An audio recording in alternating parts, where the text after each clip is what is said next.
তিনটা ভুল এমন রয়েছে কুরবানি করার ক্ষেত্রে, যে তিনটা ভুল যদি কোনো ব্যক্তি করে, তার স্যাক্রিফাইস, তার এই কুরবানি, তার এই উৎসর্গ আল্লাহর কাছে কখনোই কবুল হবে।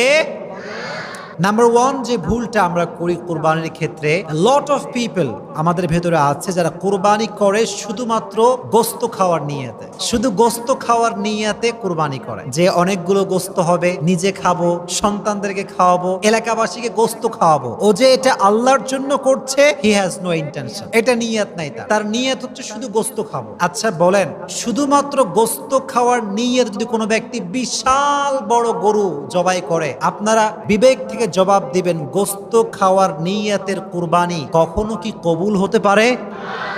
Set your intention. قل إن صلاتي ونسكي ومحياي ومماتي لله رب العالمين. আল্লাহ বলছেন, নবী আপনি বলেন, আমার নামাজ, আমার কুরবানি,